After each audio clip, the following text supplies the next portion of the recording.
परमेश्वरको वचनबाट हामी केही कुरालाई हेर्नेछौँ अनि त्यसपश्चात फेरि हामी कार्यक्रममा जान्छौँ। अझै कतिवटा कार्यक्रमहरू छ र तपाईँले नसोच्नुहोस् अब यो मेसेज सिद्धिएपछि अब सक्छ भनेर है, सकिँदैन। धेरै प्रोग्रामहरू छ अनि त्यसपश्चात हामी प्रेमभोज गरेर हामी यस ठाउँबाट बिदा लिने हुन्छ। कतिजनालाई बोरिङ लागेको छ? हात उठाउनुहोस् त। झ्याउ लागेको नेपाली शब्दमा भने एकदमै तपाईँहरूलाई कतिजनालाई झ्याउ लाग्यो भन्दाखेरि एक दुईजना हात पो उठेन, बुझ्नु भएन के हो? साँच्चै झ्याउ लाग्यो तपाईँहरूलाई? झ्याउ त लागेको छैन होला, अघि मजा आइरहेको छ। परमेश्वरको जन्म उत्सवमा हामीलाई मजा आउँछ र हुन्छ। क्रिसमस वर्षै पछि आउँछ जान्छ, अघि 25 डिसेम्बर सारा विश्वमा मनाउँछ, कतिजनाले मनाउँदैन। तर धेरै जसोले मनाउने गर्छ क्रिसमस 25 डिसेम्बरमा येशू ख्रीष्ट जन्मेको दिन हो या होइन। है, बाइबलमा हामीले हेर्दैन 25 तारिकै जन्मेको हो भनेर, तर बाइबल विद्वानहरूले यो कुरालाई पत्ता लगाएर 25 तारिकै हुनुपर्छ भन्ने एउटा दिन तोकेको कारणले गर्दा सारा विश्वमा भएको मण्डलीहरूले यो कुरालाई समर्थन गरेको छ। है, र हामी पनि येशू ख्रीष्ट जन्मिनु भएको हो भन्ने कुरालाई विश्वास गर्छौँ। किनभने येशू यदि यो संसारमा नजन्मिनु भएको भए मान्छेको जीवनमा आशा हुने थिएन, बुझ्नुहुँदैछ? र परमेश्वरले येशू ख्रीष्टलाई यो संसारमा पठाउनु हुँदाखेरि संसारको अवस्था कस्तो थियो भन्दाखेरि झन्डै 400 वर्ष। तपाईँहरूलाई बाइबल कतिजनाले बाइबल पढ्नु भएको छ, कतिजनाले पढ्नु भएको छैन। झन्डै पुरानो नियम र नयाँ नियमको बिचमा 400 वर्षको ग्याप थियो अनि त्यो समयमा परमेश्वर मानिस जातिसँग बोल्नु भएन, न त अगमवक्ता पठाउनु भयो। तर 400 वर्षपछि परमेश्वरले आफ्नो पुत्र येशू ख्रीष्टलाई पठाउनु भयो। कहिले भन्दाखेरि गलाती 4:4ले भन्छ परमेश्वरको समयको पूर्णतामा भनेछ। परमेश्वरको जब त्यो समय फुलफिल भयो, पुरा भएपछि अनि येशू ख्रीष्ट यो संसारमा एउटा कन्या स्त्रीको गर्भबाट जन्म लिनुभयो, अघि। अनि यो एउटा मेडिकली पनि यो एउटा साइन्टिफिकली यो कुरालाई हामीले कसरी भन्न सक्छौँ भन्दाखेरि अब जन्मिनु त धेरै मान्छेहरू जन्मिन्छ, तर तपाईँहरू कतिजना साइन्स ग्रुप लिएर पढ्नु भएकोलाई थाहा छ।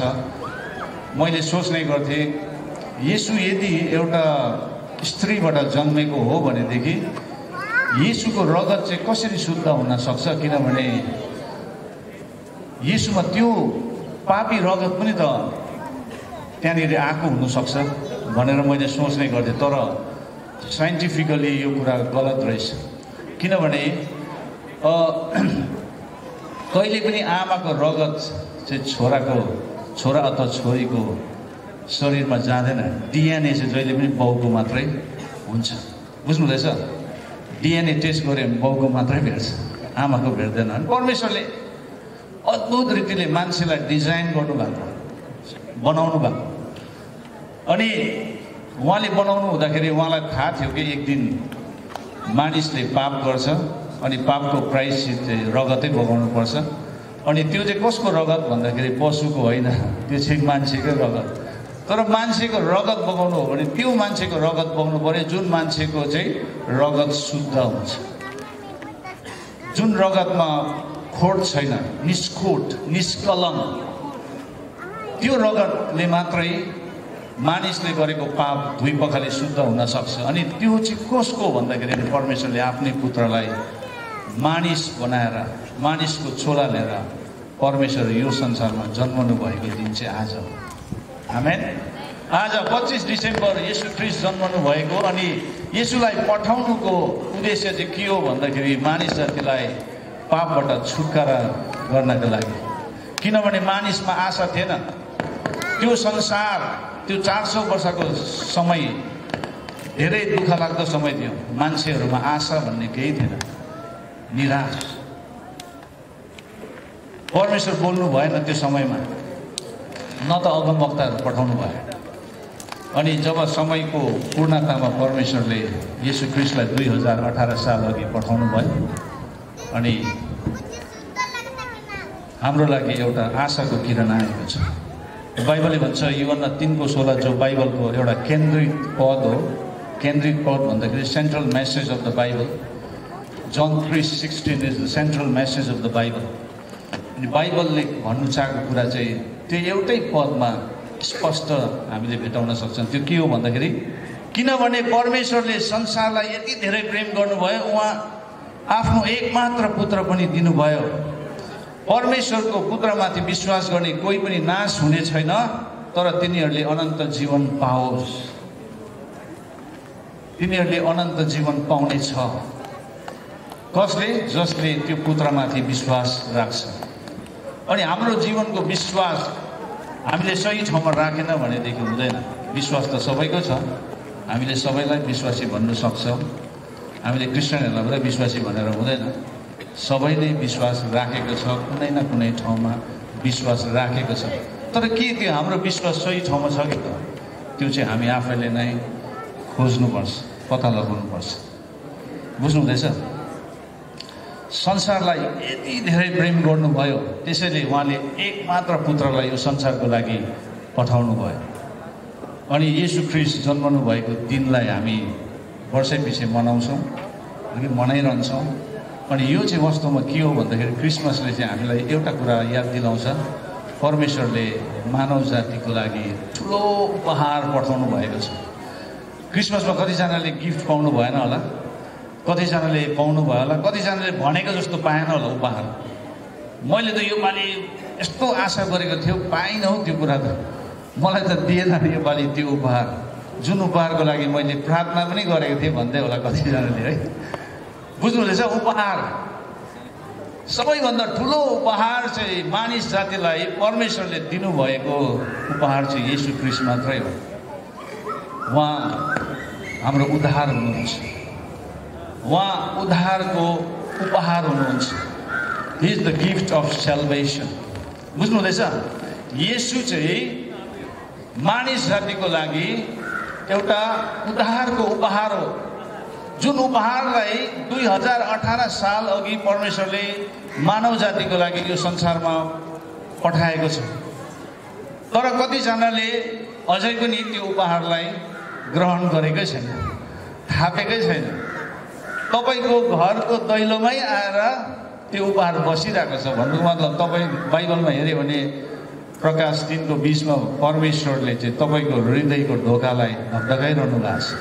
यदि तपाईँले त्यो आवाजलाई सुन्नुभयो, उहाँको आवाजलाई सुनेर तपाईँले आफ्नो हृदयको ढोकालाई खोल्नुभयो भने उहाँ आउनुहुन्छ, तपाईँसँग बस्नुहुन्छ, भोज गर्नुहुन्छ, सङ्गति गर्नुहुन्छ, तपाईँको जीवनमा समाधान ल्याउनुहुन्छ। आमेन। अनि क्रिसमस चाहिँ मेरो लागि कहिले पुरा भयो भन्दाखेरि 94 सालमा जब म यो चेन्नईमा जवान अवस्थामा आएको थिएँ। अहिले पनि जवानै छु, बुढो त भएको छुइनँ। बुढो छ म, हेर्नुहोस् त, छैन नि बुढो। अनि 94 सालमा चेन्नई आएर मैले saint Thomas mount Butt road भन्ने जग्गामा मैले येशू ख्रीष्टलाई मेरो जीवनमा मैले भेटाएँ। बुझ्नुहुँदैछ? 94 2 अक्टोबर 1994 मा मैले प्रभु येशूलाई भेटाएको। प्रभु येशूलाई मेरो हृदयमा ठाउँ दिएको। उहाँ आउनुभयो, मेरो जीवनमा चेन्ज, परिवर्तन ल्याउनु भयो। त्यो मेरो लागि एउटा ठुलो क्रिसमस, बडा दिन छेक सुन्नुहुँदैछ? 94 सालमा धेरैको लागि परमेश्वरले समयहरू दिनुभएको छ। अनि क्रिसमसमा हामीले येशू ख्रीष्टलाई सबैभन्दा महान उपहारको रूपमा हामीले पक्रिन्छौँ अथवा हाम्रो जीवनमा लिन्छौँ भनेदेखि त्यहाँ दुईवटा कुरा हाम्रो जीवनमा हुन आउँछ। त्यो दुईवटा कुरा चाहिँ के हो भन्दाखेरि मान्छेको पाप क्षमा हुन्छ। मान्छेले गरेको पाप, त्यो पापको चाहिँ प्रायश्चित हुन्छ। त्यो पनि अर्को उपहार हो, गिफ्ट अफ फर्गिभनेस भन्छ। पापी मानिस को हो भन्दाखेरि जसको पाप क्षमा भएको छैन। बुझ्नु हुँदैछ? पाप क्षमा नभएको व्यक्तिलाई चाहिँ हामीले पापी भन्छौँ। तर मेरो 94 सालमा मेरो पाप क्षमा भयो। मलाई परमेश्वरले धर्मीजनको रूपमा खडा गर्नुभयो। बाइबलले भन्छ हामी धर्मी हौँ विश्वासद्वारा, किनभने हामीले येशू ख्रीष्टमा विश्वास गरेको कारण परमेश्वरले हामीलाई धर्मी ठहराउनु भयो। आमेन। अनि 90 सालमा के भयो भन्दाखेरि म भुटानबाट आएको हो। अनि भुटानमा जब गण्डगोल सुरु भयो नेपाली र भुटान सरकारको बिचमा, नेपाली जातिहरूको बिचमा, अनि त्यो गण्डगोल हुँदाखेरि म त्यतिखेर कलेज पढ्दै थिएँ। अनि कलेज पढ्दै नै म सेकेन्ड इयरको थिएँ त्यतिखेर। सेकेन्ड इयरमा दोस्रो वर्षमा कलेज पढ्दै गर्दाखेरि गण्डगोल सुरु भयो मानव अधिकारको निम्ति। त्यहाँबाट हामी जुलुस लिएर जाँदाखेरि पक्रा पर्यो। अनि पक्रा परेर म 2-2.5 वर्ष जेलमा बसेँ, भुटानको जेलमा। तर मलाई हेर्दाखेरि जेलमा बसेको जस्तो देख्छ भन्नुहोस् त? देख्दैन है? अनि भुटान सरकारले मलाई अहिले पनि मलाई अपराधीको रूपमै हेर्छ। किन भन्नुहोस् न, म एउटा क्रिमिनल केसमा पक्रा परेको, मैले राजाको विरुद्धमा आवाज उठाएको कारण। मैले मात्र होइन, जति पनि हामी नेपालीहरू थियौँ हामी सबैले नै उठाएको। तर हामी स्टुडेन्ट युनियनबाट हामी 2000 जनालाई पक्रेर लग्यो भुटानको क्यापिटल राजधानीमा लगेर हामीलाई अन्डरग्राउन्डमा झन्डै 2.5 वर्ष राख्यो। 2.5 वर्ष बिताउनु एउटा अन्डरग्राउन्ड, जहाँ चाहिँ लाइट 24 घन्टा बाल्नु पर्ने। बाहिर हिउँ परिरहेको छ, भित्र हामी खल पसिना। बुझ्नु हुँदैछ? त्यस्तो जग्गामा हाम्रो अवस्था एकदमै नाजुक थियो। अहिले मैले किन येशूको बारेमा नबताएर मेरो जीवनको बारेमा बताउँदैछु भन्दाखेरि, किनभने येशू र मेरो बिचमा भएको कुरा। आमेन। क्रिसमसमा चाहिँ तपाईँ र येशूको बिचमा भएको कुरा चाहिँ तपाईँले याद गर्नुपर्छ। That is your Christmas. त्यो चाहिँ तपाईँको क्रिसमस हो। बुझ्नु हुँदैछ? अनि परमेश्वरको ठुलो योजना थियो। धेरैजना जेलमा कुटेर मार्यो है, धेरैजनालाई मारे आर्मीहरूले कुटेर। एभ्रिडे टर्चर हुन्थ्यो, प्रत्येक दिन टर्चर हुन्थ्यो। अनि त्यो टर्चरमा धेरैजना मर्ने गर्थ्यो। अनि मेरो यो खुट्टा टर्चरले गर्दा काट्ने अवस्थामा पुग्यो। अनि 2टै खुट्टा काट्नुपर्छ भनेर डक्टरले निर्णय गरे। अनि मलाई लग्यो हस्पिटलमा लगेपछि अनि डक्टरले भने अब एम्पुटेसन गर्नुपर्छ, खुट्टा काट्नुपर्छ भन्दाखेरि अनि मैले भने म काट्दिनँ। मलाई फेरि फर्काएर फेरि जेलमा नै लग्यो। त्यहाँबाट 3 महिना बादमा धेरै साह्रो भयो। खुट्टा सुन्नेर एकदमै फुलेको थियो है। त्यहाँबाट टोइलेटहरू सबै ती एउटै ठाउँमा राखेकै ठाउँमा। साथीहरूले धेरै हेल्प गर्नुभयो त्यो समयमा। अनि मलाई फेरि दोस्रोचोटि हस्पिटलमा लाँदाखेरि मैले चेन्नईको डक्टरलाई भेटाएँ, अर्थो सर्जन। अनि त्यो डक्टरसँग मेरो बातचित राम्रो भयो। अनि डक्टरले मेरो सबै एक्सरे रिपोर्टहरू हेरेर भने, तिम्रो एम्पुटेसन गर्नु पर्दैन, तिम्रो एउटा सर्जरी गर्दाखेरि हुन्छ भने। त्यहाँबाट मेरो अपरेसन भयो। अपरेसन भएर मेरो खुट्टा काट्नु परेन। प्रभुलाई धन्यवाद होस्। त्यहाँबाट 3 महिना बाद मलाई अस्पतालबाट डिस्चार्ज गर्यो। अनि म फेरि जेलमा नै गएँ। अनि जेलमा गएर अझै 1 वर्ष बसेँ। अनि त्यहाँ धेरै घटनाहरू भयो। हाम्रै अगाडि मान्छेलाई कुटेर मारेको, आफ्नै साथीलाई कुटेर मारेको। किनभने बलियो मान्छेलाई लट्ठी दिएर कमजोरीहरूलाई कुट्नु लगाउँथ्यो आर्मीहरूले। अनि त्यो प्रकारले हामीलाई धेरै डरलाग्दो व्यवहार गर्न थाल्यो। अनि जेलखानको अवस्था कस्तो थियो भन्दाखेरि हामीलाई सुँगुर जस्तै बनाएको थियो।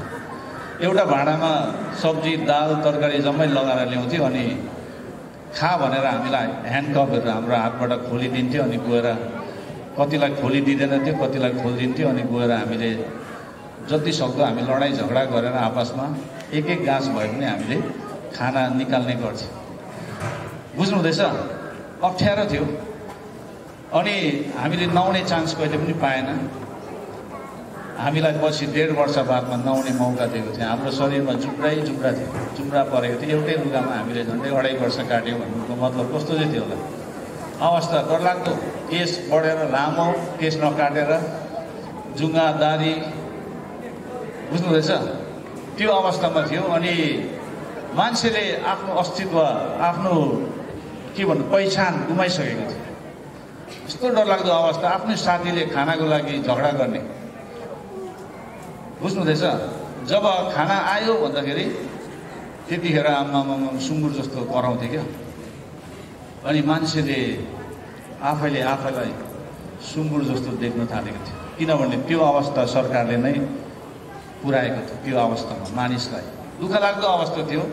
त्यो सोच्दाखेरि मलाई अहिले एकदमै ऐछन पारेको जस्तो लाग्छ, तर द्याट्स द रियालिटी। त्यो मेरो लागि के हो, वास्तविकता हो, बुझ्नुहुँदैछ। परमेश्वरले त्यो समयमा मलाई चुन्नु भएको थिएछ, तर मैले बुझिनँ परमेश्वरलाई, परमेश्वरको प्रेमलाई मैले बुझिनँ, थाहा गरिनँ। अनि त्यतिखेर त्यो ग्रुपमा पनि धेरैजना क्रिस्चियनहरू थिए, उनीहरूले प्रार्थना गर्ने गर्थ्यो, भजन गाउँथ्यो। अनि मलाई भजन गाउँदाखेरि एक प्रकारको शान्ति महसुस गर्ने मैले गर्थेँ। त्यहाँबाट बादमा पछि मसँगै एडमिट गरेँ। फेरि दोस्रोचोटि म कलेरा भएर मलाई धेरै समस्या भयो। अनि समस्या भएर मलाई जेलखानमा लगेको थियो। अनि जेलखानमा लाँदाखेरि म र एउटाजना दाजु, हामी दुईजना आर्मीको गाडीमा हालेर हामीलाई लगेको मात्रै थाहा छ। पछि 40 बोतल ग्लुकोज दिएपछि मेरो होस आएको रहेछ। होस आउँदाखेरि मैले त्यो दाजुको बारेमा सोधेँ त्यहाँको नर्सहरूलाई। अनि नर्सले भने त्यो मान्छे त हिजो नै मऱ्यो भनेर। अनि म चाहिँ किन मरेन भने मेरो एउटा ठुलो प्रश्न। अनि पछि फेरि ट्रिटमेन्ट सिद्धिएपछि म फर्केर फेरि जेलमा आएँ। अनि जेलमा आएपछि हामीलाई धेरै टर्चर गर्नु थाल्यो त्यहाँ भएको आर्मीहरूले। मन पनि गर्थ्यो त्यहाँ भएको आर्मीहरू आएर के गर्नु लगाउँथ्यो हामीलाई। हिउँ परिरहेको छ, बाहिर नाच्नु लगाउँथ्यो। अनि खुट्टामा 5-5 किलोको के अरे साङ्ली झुन्डाइदिएको थियो है, फलामको साङ्ली। अनि त्यो लगाएर, अनि कोही बेला म पिक्चर हेरेको जस्तो लाग्छ त्यो आफ्नै कथालाई। यस्तो सोच्दाखेरि म लेख्दैछु, अनि मैले इङ्ग्लिसमा लेखिसकेँ, नेपालीमा त्यसलाई उल्टा गर्दैछु। पछि तपाईँहरूले यो पाउनुहुन्छ बुकलेट, सानो बुकलेट बनाएर तपाईँहरूलाई दिन्छु। धेरै लामो छ कथा, तर छोटोमा तपाईँलाई म भन्नु चाहँदाखेरि अवस्था एकदमै नाजुक थियो, आशा थिएन, बुझ्नुहुँदैछ। त्यो 400 वर्ष मान्छेहरूको जीवनमा आशाको किरणै थिएन नि, त्यस्तै थियो हाम्रो पनि। हामीले आशा गुमाइसकेको थियो, हामी घर जिउँदै फर्केर पुग्छ भनेर हामीले आशा गुमाइसक्यो, बुझ्नुहुँदैछ। त्यहाँबाट पछि 2.5 वर्ष बादमा जेलबाट छुट्टी पायो। अनि मेरो पनि नाम आएछ। नाम आएपछि हामी खुसी भएर निस्क्यौँ। अनि घर गयौँ। घर जाँदाखेरि मेरो बाबा आमा छक्कै परे, किनभने पहिला नै खबर पुगिसकेको रहेछ तपाईँको छोरा त मरे भनेर। म त्यहाँ पुग्दाखेरि त एकछिन उनीहरू त हेरेको भयो, चिनेन मलाई। त्यहाँबाट पछि उनीहरू रोयो। एउटा त्यो आनन्दको एउटा आँसु भन्छ नि है, त्यहाँ परिवारमा त्यो घटना त्यहाँनिर भयो। अनि तुरन्तै मेरो बाबा आमा खुसी भएर सत्यनारायणको पूजा लगाइहाले। त्यो टाइममा त म बुद्धिस्टै थिएँ है, तर मैले विश्वास गरेको थिएन। मैले कुनै कुरालाई पनि विश्वास गरेको थिएन मैले, किनभने मेरो अवस्था नाजुक भएको कारणले गर्दाखेरि मैले विश्वास गर्नु सकेको थिएन परमेश्वर चाहिँ हुनुहुन्छ भनेर। त्यहाँबाट त्यो सत्यनारायण पूजामा सबभन्दा बेसी नाच्ने मान्छे मै हो फेरि, बुझ्नुहुँदैछ। अब कसरी चाहिँ नाच्यो होला पास्टर बाउ भनेर सोच्नु हुँदैछ। अब नाचेँ म। त्यहाँबाट पछि फेरि गएर म पढ्ने मैले मौका पाइनँ भुटानमा। त्यहाँबाट बिस्तारै म ड्रग्समा फसेँ, लत। त्यहाँबाट त्यो ड्रग्स लिनु थालेपछि त्यहाँ फेरि मैले एक प्रकारको मजा पाउन थालेँ, तर त्यहाँ पनि केही क्षणको लागि मात्रै रहेछ। त्यहाँबाट फेरि जीवन खोक्रो, आशा भन्ने देखिँदैन थियो। त्यहाँबाट पछि मैले एकजना दिदीलाई पत्र लेखेँ। त्यो दिदीलाई मैले जेलमा हुँदा अस्पतालमा जाँदाखेरि त्यो दिदीलाई मैले भेटाएको। अनि त्यो दिदीले चाहिँ मलाई एड्रेस दिएको थियो, तँलाई केही समस्या भयो भने तैँले यो एड्रेसमा पत्र लेख्नु भनेको थियो। अनि त्यो दिदी नर्वेबाट थियो, उहाँ एउटा प्र्याक्टिसनर, हेल्थ प्र्याक्टिसनर। अनि भुटानमा उहाँले काम गर्नुहुन्थ्यो। अनि मैले लेटर लेखेँ, पत्र लेखेँ, तर पत्रको जवाबै आएन। अनि म धेरै दुखी थिएँ। अनि पढ्ने मौका पनि नपाउँदाखेरि त्यहाँबाट गुन्डागिरीहरू जस्तो गर्थ्यो हामी। भेला भएर हाम्रो एउटा टिमै थियो, मान्छेहरू कुट्ने, लुट्ने है, त्यो प्रकारको काम गर्थ्यौँ हामी बोर्डरमा बसेर, सिमानामा बसेर, जयगाउँमा। अनि हाम्रो अवस्था एकदमै नाजुक थियो, आशा थिएन। अनि एकपल्ट चाहिँ म एकदमै दुखी अवस्थामा पुग्दाखेरि चाहिँ मलाई अन्धकारले ढाकेको बेलामा मैले एउटा प्रार्थना चाहिँ कसरी गरेँ भन्दाखेरि, यो संसारमा यदि सत्य परमेश्वर छ भने आफैले आफैलाई प्रुभ गरोस्, साबित गरोस् कि मलाई चाहिँ उहाँले कतिको माया गर्नुहुन्छ र म यो अवस्थामा छु र उहाँले मलाई यो अवस्थाबाट कसरी निकाल्नुहुन्छ भन्ने मेरो एउटा ठुलो सानो सिम्पल प्रेयर भनौँ है, प्रार्थना गरेँ। अनि मैले सबैको नाम पुकारेँ। त्यतिखेर सबै मैले जानेको परमेश्वरको नामहरू जम्मै पुकारेँ। त्यो समयमा येशूको बारेमा, येशूको पनि मैले सुनेको थिएँ र येशूको पनि मैले पुकारेँ, येशूलाई पनि पुकारेँ, बुद्धलाई पनि पुकारेँ, सबैलाई पुकारेँ, केही भएन। अरे पछि मैले एउटा चिठी पाएँ। अनि त्यो चिठीमा, त्यो चिठी खोल्दाखेरि त्यो चिठी त नर्वेको दिदीले लेख्नु भएको रहेछ। उहाँ घर जानुभएको रहेछ र चिठी ढिलो भएको रहेछ।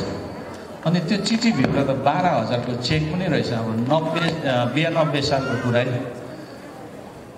12,000 को चेक। अनि त्यहाँ लेखेको रहेछ, भाइ तिमी पढ्नु चाहन्छौ भनेदेखि तिमी मद्रास, त्यतिखेर चेन्नई थिएन, that time it was Madras है। अनि म आएँ, त्यो ड्राफ्ट चेक त्यो चेकलाई मैले चेन्ज गरेँ, त्यहाँबाट साटेर म आएँ यहाँनिर, एक्लै आएँ। फेरि त्यतिखेर ट्रेनको भाडा 250 मात्रै, अहिले त 800 रुपियाँ छ।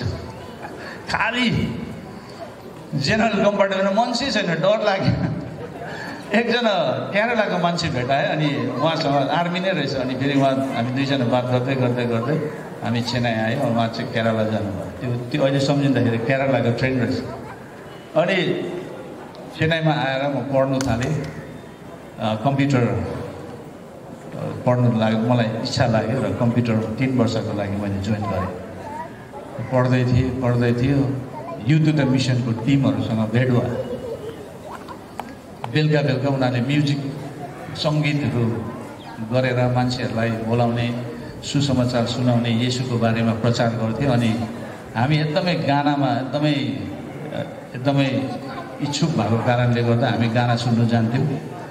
म्युजिकको कारणले हामीलाई त्यो ठाउँमा लान्थ्यो र हामी दार्जिलिङ, कालिम्पोङ, भुटान, नेपालबाट धेरै स्टुडेन्ट्सहरू थियौँ। हामी त्यहाँ जान्थ्यौँ हरेक शनिबारको दिन। अनि त्यसरी गाना सुन्दा उनीहरूसँग हाम्रो मित्रता बढ्यो र उनीहरू घरमै आउन थाल्यो। घरमै आएर येशूको बारेमा बताउन थाल्यो।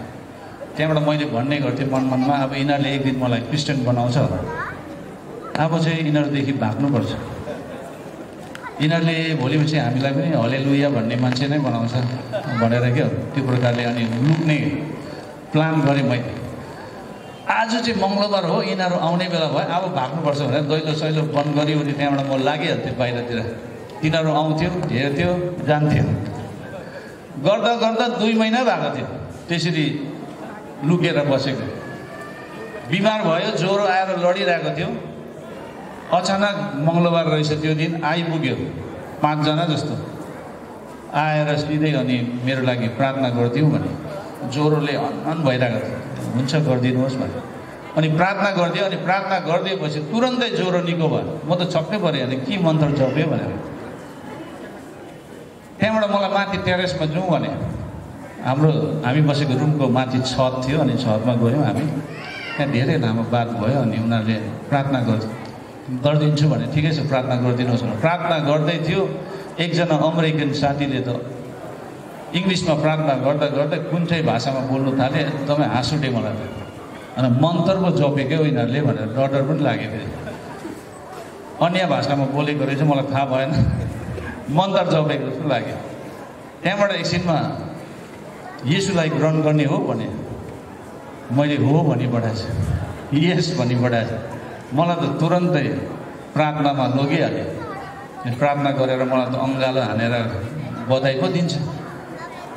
अनि मलाई स्वागत छ परमेश्वरको परिवारमा आज तपाईँ आउनुभयो भनेर मलाई ग्याप्पै मलाई हाने ल्या यो मान्छेले त मलाई क्रिस्चियन बनाइछोडेछ भनेर मलाई त चिन्ता पो लाग्यो।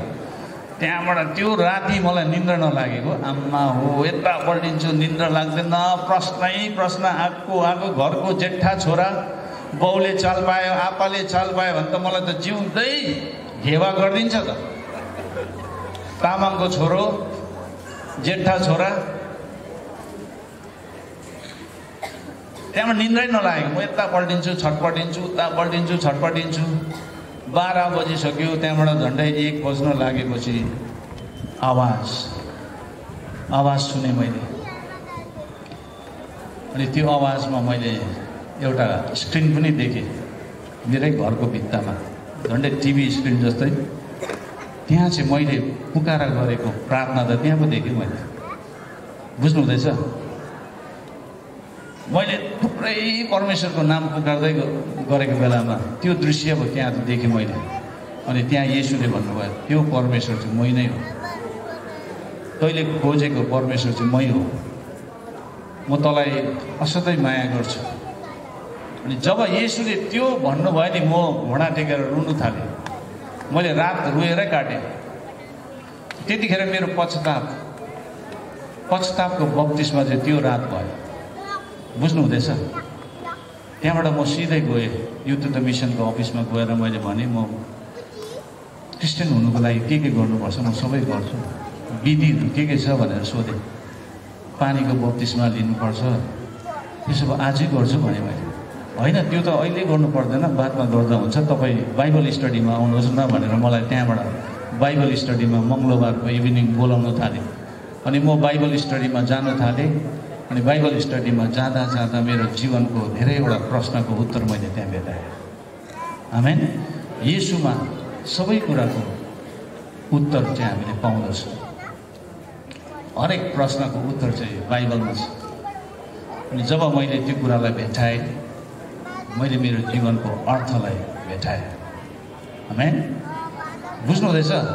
अनि 94 सालको दोस्रो अक्टोबर गान्धी जन्मेको दिनै हामी चेन्नई एयरपोर्टको पछाडिपट्टि भैँसी नुहाउने खोला रहेछ, हामीलाई थाहा थिएन। त्यहाँ गएर हामी बत्तिसमा पनि लियौँ। मजाले बत्तिसमा लिएर बाहिर निस्केको त माथि त 4-5 भैँसी पौडी खेल्दै रहेछ। त ठिकै छ केही छैन। त्यो चाहिँ मेरो लागि एउटा ठुलो दिन। प्रभु येशूले मलाई चुन्नुभएको, प्रभु येशूलाई मैले भेटाएँ मेरो जीवनमा। यो चाहिँ सबैभन्दा ठुलो उपहार मैले मेरो जीवनको पाएँ। बुझ्नु हुँदैछ? अनि 94 साल चाहिँ मेरो लागि क्रिसमस। अनि 25 डिसेम्बरमा मात्रै क्रिसमस मनाइँदैन। हामी ख्रिस्टमा भएकोहरूको लागि हरेक दिन क्रिसमस। आमेन। 25 डिसेम्बरले मात्रै हामीलाई क्रिसमस मनाउनु पर्छ भन्ने कुरा हामीले राख्दैनौँ। हाम्रो लागि हरेक दिन क्रिसमस हो। किनभने जुन दिनदेखि मैले येशूलाई पाएँ मेरो लागि क्रिसमस हरेक दिनै छ। आमेन। हरेक दिन मेरो लागि अर्थपूर्ण छ। अनि यहाँनिर बाइबलमा येशू ख्रिस्ट संसारको सृष्टिकर्ता उहाँ यो संसारमा आउनुभयो, तर संसारमा उहाँको लागि ठाउँ थिएन। अब मरियमले छोरा जन्माउने बेला भइसक्यो, येशूलाई जन्माउने बेला भइसक्यो। घर घरमा गएर सोध्दैछ ठाउँ पाइन्छ, नानी जन्माउन आँटेको छ। अब उहाँहरूको दर्ता गर्नुको लागि आएको, जनगणनाको लागि सेन्सस भइरहेको थियो। अनि बेथलेम सहरमा जान्छ, जाडोको महिना, कति जाडो है। त्यो समयमा घर घरमा गएर टकटक गर्ने यहाँ ठाउँ पाइन्छ हाम्रो लागि होइन। परमेश्वरले मुक्तिदाता उद्धारकर्ता मानिसको लागि एउटा उपहारको रूपमा पठाउनु त भयो, तर मान्छेले चिनेन। मान्छेले घर पनि दिएन, ठाउँ पनि बनाएन, घरको दैलो पनि खोलेन। आज पनि तपाईँलाई कसैले उपहार दियो भने तपाईँले त्यो उपहार भोलि मात्रै थाप्छु भन्नुहुन्छ? तपाईँको घरमा यत्रो ठुलो बक्स हो त्यहाँदेखि दिएछ नि गिफ्ट, त्यो गिफ्ट बक्स नि भुटानमा म गएँ भने मलाई अपराधीकै रूपमा हेर्छ। तर वास्तवमा म अपराधी होइन, मेरो अपराध येशूले मेटाइसक्नु भएको छ। आमेन। मेरो पाप, मेरो अधर्म येशूले मेटाइसक्नु भएको छ। उहाँले मलाई धर्मी ठहराउनु भएको छ। बुझ्नु हुँदैछ? अनि येशूको लागि जग्गा थिएन भनेर हामीलाई के अरे लुका 2:7 पाउँछ। येशू जन्मिने समय आयो, ठाउँमै थिएन भने। एउटा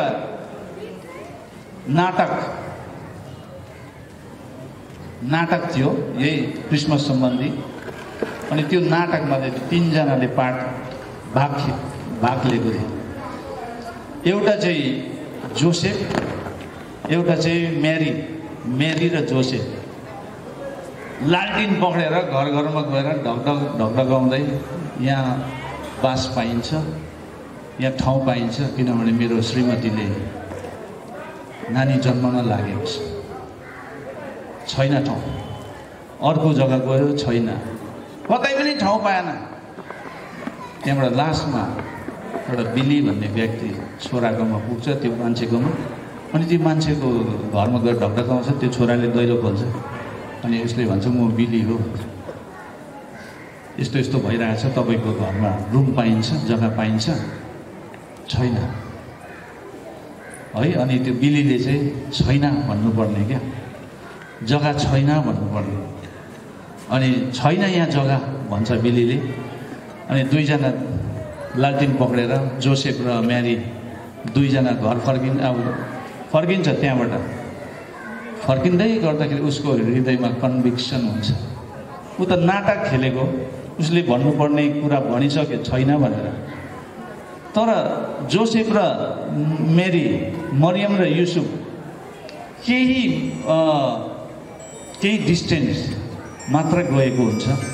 उसले भन्छ जोसेफ तपाईँ आउनुहोस्, मेरो कोठा खाली छ, मेरो कोठामा ठाउँ छ भनेर कराउँछ। त्यो नाटकको त अर्थ नै बदलिन्छ। बुझ्नु हुँदैछ? किन भन्दाखेरि त्यतिखेर पो त्यो केटालाई त यस्तो मनमा लागेछ कि मैले साँच्चै नै येशूलाई मैले इन्कार गरेको जस्तो लाग्यो।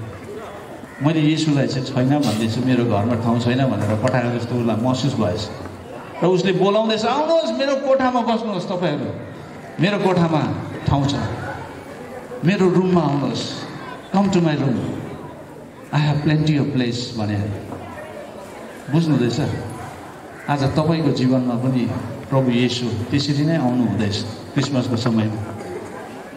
कि तपाईँले आफ्नो जीवनको ढोका खोल्नुहुन्छ, आफ्नो हृदयको ढोकालाई खोल्नुहुन्छ? हजुर खोल्नुहुन्छ कि हुन्न? यदि तपाईँले खोल्नुहुन्छ भने येशू आउनुहुन्छ। आमेन। तपाईँको लागि आज नै अर्थपूर्ण क्रिसमस सुरु हुन्छ। अनि त्यो अर्थपूर्ण क्रिसमसलाई सुरु गर्नुको लागि तपाईँकै हातमा चाबी छ। तपाईँले यदि खोल्नुहुन्छ येशूको लागि ढोका भनेदेखि येशू आउनुहुन्छ। र एकछिन आँखा चिम गरौँ हामी 2 मिनट, र हामीले आफूलाई यसो विचार गरौँ, वेयर आर वी, हामी कहाँ छौँ, हामी कुन चाहिँ अवस्थामा छौँ। वर्षै पछि क्रिसमस त आउँछ जान्छ, हामी आउँछौँ, उफ्रिएकोहरू नाचेको हेर्छौँ, मेसेज सुन्छौँ, मजा गर्छौँ, प्रेम भोज खान्छौँ, जान्छौँ। 2 मिनट हामीले विचार गरौँ न। 2 मिनट यसो विचार गरेर भनौँ, परमेश्वर के तपाईँ सत्य हुनुहुन्छ? तपाईँले मेरो लागि 2018 सालमै आफ्नो पुत्रलाई पठाउनु भएको थियो, तर आजको दिनसम्म म जन्मेको कति वर्ष भइसकेँ, तर आज पनि मैले तपाईँलाई ठाउँ दिएको छुइनँ रहेछ भन्ने तपाईँलाई त्यस्तो महसुस हुँदैछ भने दिस इज योर इभिनिङ। यो साँझ तपाईँको लागि हो, यो साँझ तपाईँको अवसर हो, यो साँझ तपाईँलाई परमेश्वरले अवसर दिँदै हुनुहुन्छ। यदि त्यो अवसरलाई तपाईँले पक्रिनु चाहनुहुन्छ र येशूलाई अँगाल्न चाहनुहुन्छ र येशूलाई तपाईँले आफ्नो जीवनमा ठाउँ दिनुहुन्छ भने येशू आउनुहुन्छ तपाईँको जीवनमा।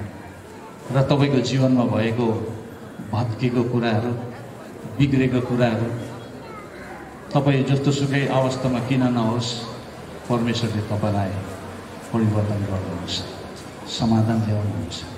यदि तपाईँ त्यो व्यक्ति हो जसले येशूको लागि आफ्नो हृदयमा ढोका खोल्दै हुनुहुन्छ भने तपाईँ जहाँ हुनुहुन्छ तपाईँले आफ्नो हात उठाउनुहोस्, आफूले आफूलाई नहिचकिचाउनुहोस्। Just lift your hands if that is you, if you are going to open your heart for Jesus, he is going to come and be with you. यदि त्यो व्यक्ति तपाईँ हुनुहुन्छ भने हात उठाइराख्नुहोस्, हात उठाइराख्नुहोस्, हामी प्रार्थना गर्छौँ। हात उठाइराख्नुहोस्। Thank you Jesus. आफूलाई नरोक्नुहोस्। This is between you and God. यो तपाईँ र तपाईँको परमेश्वर सृष्टिकर्ताको बिचमा भइरहेको कुरा, मान्छेले यो कुरालाई देखोस् या नदेखोस्, बुझोस् या नबुझोस्, तर यदि तपाईँले यो कुरालाई बुझ्नुभयो र आफैले आफूलाई कठोर बनाउन चाहनुहुन्न, आफैले आफूलाई मिस गर्न चाहनुहुन्न भने तपाईँले हात उठाउनुहोस्। Don't look to anyone. तपाईँले कसैलाई